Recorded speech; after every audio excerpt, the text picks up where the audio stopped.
ప్రేక్షకులందరికీ నమస్కారం అండి. ఈరోజు ఒక కొత్త టాపిక్ ఏంటంటే చాలా మందికి ఒక కన్ఫ్యూజన్ ఉంది. సార్, ఇంటికి సంబంధించిన గణితం మనం కడుతూ ఉంటాం కదా. సో అలాంటి గణితం కట్టినప్పుడు అసలు నిజంగా ఇంటికి వయస్సు అంటూ ఏమన్నా ఉంటుందా? ఎందుకంటే నేను ఏదైతే స్థాపత్య వేదం ప్రకారం గణితం కడతామో ఇందులో మినిమం 100 ఇయర్స్ బిలో కడతాము, అండ్ 300 ఇయర్స్ బిలో కడతాము, అండ్ 1000 ఇయర్స్ బిలో కడతాము. 3 రకాల సిస్టమ్స్ ని మేము ఫాలో అవుతాం. సో ఇక్కడ ఆయాది గణితంలో మొట్టమొదటిగా మీరు తెలుసుకోవాల్సింది ఏంటంటే, ఒకటవది మట్టితో కట్టే ఇంటికి 100 సంవత్సరాల ఆయుష్ని మేము నిర్ణయిస్తాం. రెండవది ఇటుకతో కానీ లేదంటే ఒక స్ట్రాంగ్ మెటీరియల్తో కానీ మీరు కడితే దీనికి 300 ఇయర్స్ అనేది మేము డిసైడ్ చేస్తాం. ఓకే, దీనికి నెక్స్ట్ ఒకవేళ రాయితో కట్టే ఇండ్లు ఉంటాయి కదా, దానికి 1000 ఇయర్స్ మేము ఏజ్ అనేది నిర్ణయించి దాన్ని సెట్ చేసి ఇస్తాం. సో ఎవరో ఒక బుద్ధి లేని అజ్ఞాని ఒక ప్రశ్న వేశాడంట. మొన్న రీసెంట్గా నాకు ఒక కస్టమర్ కాల్ చేశారు. సార్, మీరేమో మా ఇంటికి అంటే ఒకరింటికి నేను ఏం చేశానంటే గణితం కట్టినప్పుడు 255 సంవత్సరాలు నేను ఇచ్చాను. ఓకేనా? సో 255 సంవత్సరాలు ఇయర్స్ నేను ఇచ్చాను. అసలు 255 ఇయర్స్ ఎక్కడన్నా ఇల్లు ఉంటుందా? అసలు ఇచ్చేటోడెవడు? మీకు ఎలా బుద్ధి లేదు? మీకు కూడా తెలియదా 250 సంవత్సరాలు ఎట్లా వస్తుంది?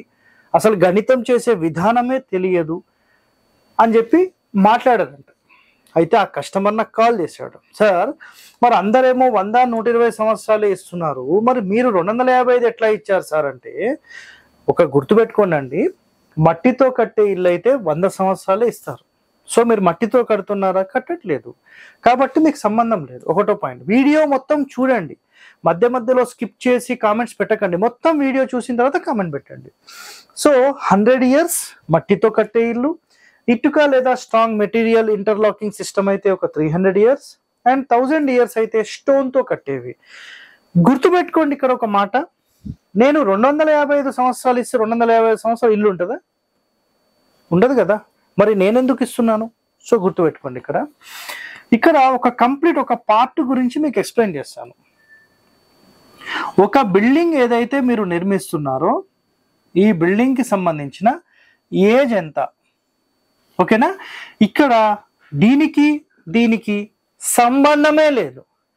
తెలివి లేనోడు, బుద్ధి లేనోడు, అసలు ఈ క్యాలిక్యులేషన్స్ ఎలా చేయాలో తెలియని బుద్ధి లేని వాళ్ళకైతే అసలు ఇది చెప్పు దెబ్బ అనొచ్చు మనం చాలా సింపుల్గా.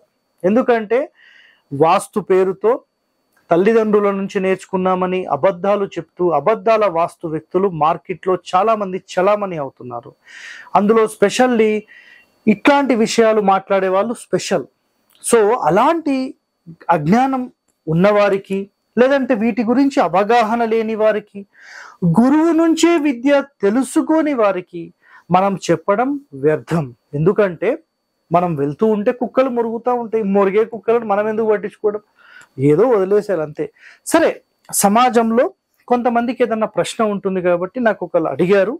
సో కాబట్టి ఈ ఎపిసోడ్ చేస్తున్నాను. అయితే ఇది అడిగి కూడా నాకు ఆల్మోస్ట్ 2 నెలలు అయిపోయింది. అయితే నాకు తిరిగి చాలా అలసిపోతున్నాను. కంప్లీట్గా ఇంకా రెస్ట్లో ఉందామని వచ్చి, సో అది కూడా ఆలోచన వచ్చి ఆల్రెడీ రాసి పెట్టుకున్నాను. కాబట్టి ఈ పాయింట్ ఇక్కడ ఎక్స్ప్లెయిన్ చేస్తున్నాను. సో బిల్డింగ్ ఏజ్ అనేది నిర్ణయించేది నేను కాదండి. క్లియర్గా ఒక మాట గుర్తుపెట్టుకోండి, బిల్డింగ్ ఏజ్ నిర్ణయించేది నేను కాదు. ఒక స్ట్రక్చరల్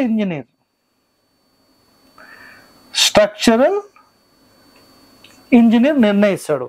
స్టీల్ ఎంత వాడుతున్నారు, ఎలాంటి సిమెంట్ వాడుతున్నారు, ఎలాంటి ఇటుక వాడుతున్నారు, ఎలాంటి కన్స్ట్రక్షన్ ఉంది, ఆ భూమి ఎలా ఉంది, కన్స్ట్రక్షన్ లో వాడే మెటీరియల్స్ ఏంటి, దాన్ని క్యూరింగ్ ఎలా చేస్తున్నారు, వాటర్ ప్రూఫింగ్ ఎలా చేస్తున్నారు, దీని త్రూ ఆ బిల్డింగ్ యొక్క ఏజ్ ఎంత ఉండబోతుంది అనే ఒక క్యాలిక్యులేషన్ వేస్తే, సార్ 60 నుంచి ఒక 100 సంవత్సరాలు అని ఆయన మాట్లాడతారు. ఎవరు? ఇంజనీర్ మాట్లాడతారు. సార్, మరి మీరు 250 సంవత్సరాలు ఎట్లా ఇస్తున్నారు సార్? ఇదే మాట అందరికీ వస్తుంది. నేను చెప్తాను చూడండి, మీరు ఎప్పుడైతే ఒక గృహానికి సంబంధించిన నిర్ణయం తీసుకొని లోపలి కొలతలు కానీ బయటి కొలతలు కానీ ఏదైతే మీరు సెట్ చేస్తారో ఆ బిల్డింగ్ కి సంబంధించిన సోల్ ఎనర్జీ ఏదైతే ఉంటుందో నేను ఇచ్చేది దాని వయస్సు. నా పాయింట్ మీకు అర్థమైందా? ఒకవేళ ఈ ఇంజనీర్ 1 lakh ఇయర్స్ కి ఇచ్చినా మేము ఇచ్చేది ఇంతే. ఒకవేళ ఆయన ఓన్లీ 10 years అని ఇచ్చినా మేము ఇచ్చేది ఇంతే ఉంటుంది. అంటే 255 ఫిక్స్డ్ కాదు, క్యాలిక్యులేషన్ లో ఎంత వస్తే అంత ఇస్తాము. అక్కడ రాకపోతే మేము ఎలా క్రియేట్ చేసి ఇవ్వాలా? సో ఈ కలికాలంలో మీరు కట్టే కన్స్ట్రక్షన్స్ నా ప్రకారం మాక్సిమం లైఫ్ అనేది 25 to 30 years మాత్రమే, దానికి మించి రాదండి. 100% ఇది నేను ప్రాక్టికల్ గా చూస్తున్నాను. 20-30 సంవత్సరాల లోపల టోటల్ బిల్డింగ్ వీక్ అయిపోతుంది. ప్రాపర్ కన్స్ట్రక్షన్ అనేది ఎవరు కూడా చేయట్లేదు. ఓకేనా? సో ఇక్కడ మేము 255 అన్నాం, 100 ఇవ్వచ్చు, 120 ఇవ్వచ్చు, 60 ఇవ్వచ్చు, 70 ఇవ్వచ్చు. సార్ మినిమం ఎంత రావాలి అని ప్రశ్నిస్తే, మీ ఇల్లు స్ట్రక్చరల్ ఇంజనీర్ 50 సంవత్సరాలు ఇచ్చారనుకోండి, మీకు 50 సంవత్సరాల ఏజ్ వస్తే చాలండి. పూర్వం కట్టే ఇండ్లు అయితే చాలా చాలా పర్ఫెక్ట్ గా 100, 120, 200 సంవత్సరాల ఇండ్లు కూడా ఉన్నాయండి. కాబట్టి అప్పుడు కనీసం 120 సంవత్సరాలు మాట్లాడేవారు. ఇప్పుడు అది లేదు కదా. సో కేవలం 20, 30 years, 40 years లో వీక్ అయిపోతున్నాయి. సో ఇది సఫిషియంట్. సో ఇక్కడ మట్టితో కట్టే ఇంటికైతే 100 సంవత్సరాలని, అండ్ ఇటుకలతో కట్టేదానికైతే 300 సంవత్సరాలని, 1000 సంవత్సరాలు అయితే రాయితో కట్టేది. పెద్ద పెద్ద దేవాలయాలు కడుతున్నారు. మరి 1000 సంవత్సరాల పైన దేవాలయాలు మన భారతదేశంలో ఉన్నాయి. మరి ఇలాంటి అజ్ఞానాలకు తెలియకపోతే మాకేం సంబంధం? మీరు అర్థం చేసుకోండి. స్థాపత్య వేదం అనే పేరుతో మోసగాళ్ళు చలామణిలో ఉండి మిమ్మల్ని మోసం చేస్తున్నారు. తాత ముత్తాతల నుంచి నేర్చుకున్నాము, మా తల్లిదండ్రుల నుంచి నేర్చుకున్నామని మాట్లాడుతున్నారు. మరి స్థాపత్య వేదం పుస్తకము ప్రింట్ అయింది 2001లో. అంతకంటే ముందు అమెరికన్ వెస్టర్న్ ఆర్కిటెక్చర్ ఒక ఆయన ఆ పుస్తకం రాస్తే దాన్ని అనువాదించి మన డాక్టర్ వి గణపతి స్థపతి గారు 2001లో మనకు ఇంగ్లీష్ లో కన్వర్ట్ చేసి ఫస్ట్ చెన్నైలో రిలీజ్ చేశారు. తెలుసా మీ అందరికి? ఇది ముందు ఇవి తెలుసుకోండి. తాతలు ఎక్కడ నేర్చుకున్నారు, తల్లిదండ్రులు ఎక్కడ నేర్చుకున్నారు? మీరు ఒకటి గుర్తుపెట్టుకోండి, అలాంటి వెధవలకు మీరు బుద్ధి చెప్పాలంటే 2021 అక్టోబర్ కంటే ముందు వాళ్ళు తాతలు కానీ ముత్తాతలు కానీ తల్లిదండ్రులు కానీ లేదంటే ఆ చెప్పే వ్యక్తి కానీ ఎవరైనా ఒకరు మీకు కన్స్ట్రక్షన్ చేసిన బిల్డింగ్ ఉంటే లైవ్ గా మీ అందరినీ తీసుకెళ్లి చూపిమని చెప్పండి. ఆ చూపించే దమ్ము లేని వాళ్లకు ఇలా మాట్లాడే అర్హత అనేది లేదు. సో ఇంటి వయస్సు గురించి ఎవరైతే మాట్లాడతారో ప్రతి ఒక్కరికి గుర్తుపెట్టుకోండి ఇక్కడ పాయింట్, ఇంటికంటూ ఒక వయస్సు ఖచ్చితంగా ఉంటుంది.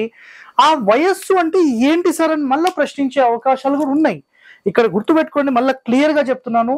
మీరు ఏదైతే ఒక ఇంటి నిర్మాణం చేస్తున్నారో ఈ నిర్మాణానికి సంబంధించిన బిల్డింగ్ స్ట్రెంగ్త్ ఎన్ని సంవత్సరాలు ఉంటుంది అనేది ఇంజనీర్ చెప్తారు, మేం కాదు. మేము కేవలం చెప్పేది building inner measurements or outer measurements ని బేస్ చేసుకొని ఒక లెక్క కట్టినప్పుడు ఈ ఇంటి యొక్క ఏజ్ అనేది ఎన్ని సంవత్సరాల వరకు వైబ్రేషన్స్ జనరేట్ అవుతాయి అనే ఒక క్యాలిక్యులేషన్ చేసి ఇంటి వయస్సుని నిర్ధారిస్తాం. సో అన్ని సంవత్సరాల వరకు మీరు ఆ ఇంట్లో ఉంటే మీకు ప్రశాంతంగా ఉంటుంది. ఆ ఇంటి లోపల ఏ ఫ్యామిలీ మెంబర్స్కి అయితే మనం మ్యాచ్ చేసామో ఆ ఫ్యామిలీ మెంబర్స్ ఉన్నన్ని రోజులు ప్రశాంతంగా అనిపిస్తుంది. సో ఇది కేవలం ఆ ఇంటికి సంబంధించిన ఒక సోల్ ఎనర్జీకి సంబంధించిన వయస్సు, ఇంటి వయస్సు కాదు. ఇంటి వయస్సు సోల్ ఎనర్జీ వయస్సు కూడా తెలియని బుద్ధి లేని వాళ్ళు ఎంతో మంది ఉన్నారు.